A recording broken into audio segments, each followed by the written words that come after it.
I am fully aware I have a micro YouTube channel.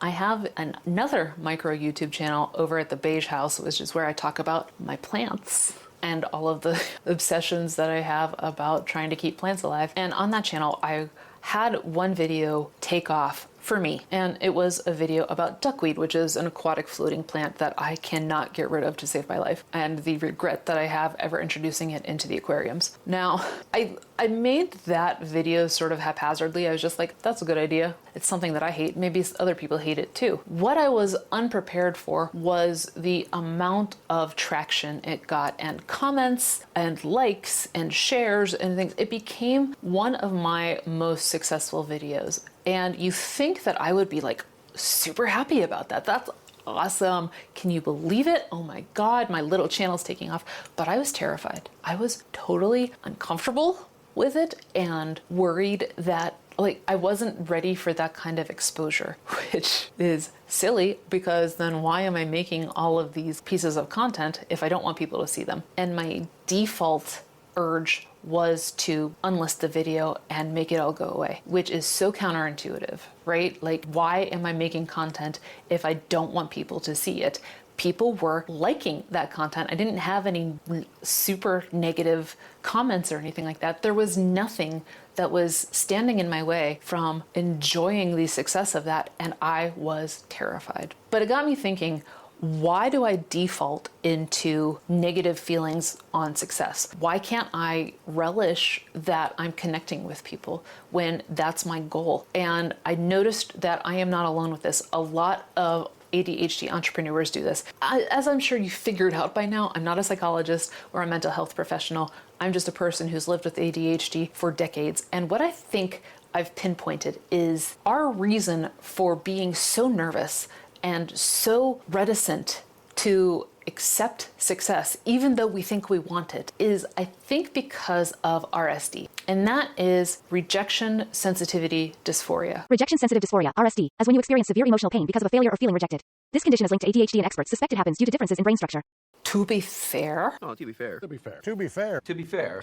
To be fair. To be fair. Rejection sensitivity dysphoria is not officially considered a diagnosis. It's not in the DSM or anything like that. So there is some controversy around if it actually exists or not, but there's controversy around if ADHD actually exists or not. So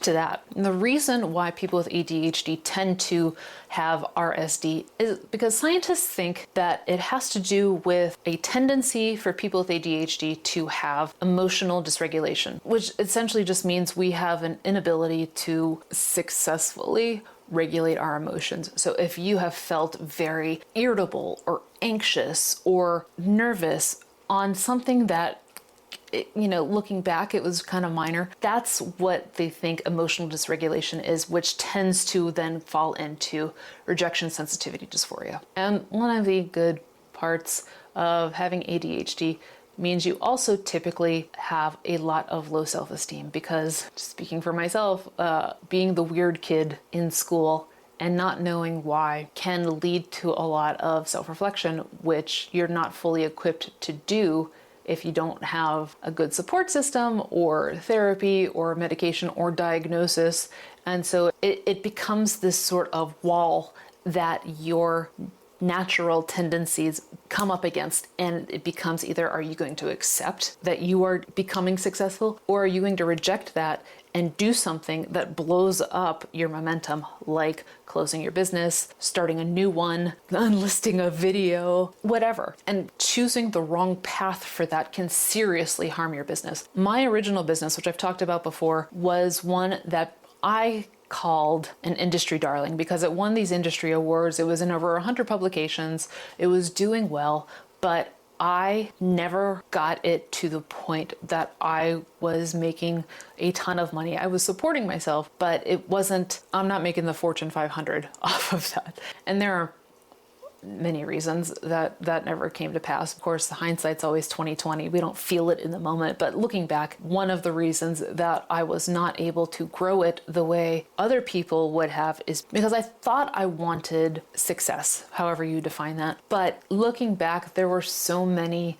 roadblocks I had set up for myself that just made success impossible. And that was a really good comfort zone for me. That was my bubble of feeling like I was trying, but actually setting myself up for failure a lot of times. And if this is ringing true for you, I want you to not worry, because there's actually ways that you can combat RSD. The first way that I worked towards breaking up this pattern of self-sabotage was looking at my data. When I saw that this video was taking off, I had a decision to make, because my channel wasn't specifically about aquatic plants. It was about wherever I could put a house plant, terrestrial or aquatic or otherwise.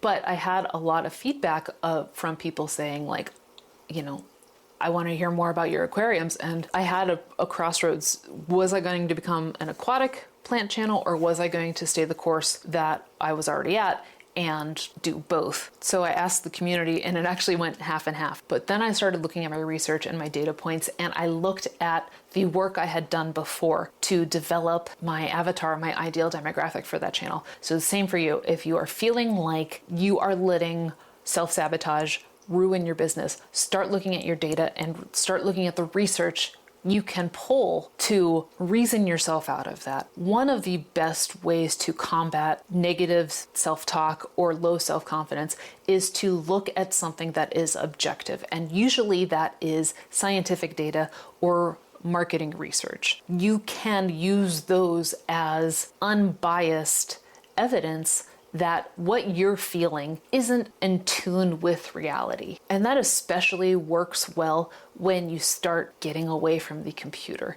And I hate the phrase touching grass because it's always such a put down, but that's kind of what I'm talking about too. You need to get some outside perspective. And it's very easy, especially if you're a solopreneur or a freelancer, to be alone and feel isolated. And the only voice you're hearing is the one in your head that has a tendency to talk negatively about you. So if you are able to do this second point and get outside perspective and get away from the computer for a while, you're going to start seeing evidence that shows you the rejection you're afraid of probably isn't going to happen.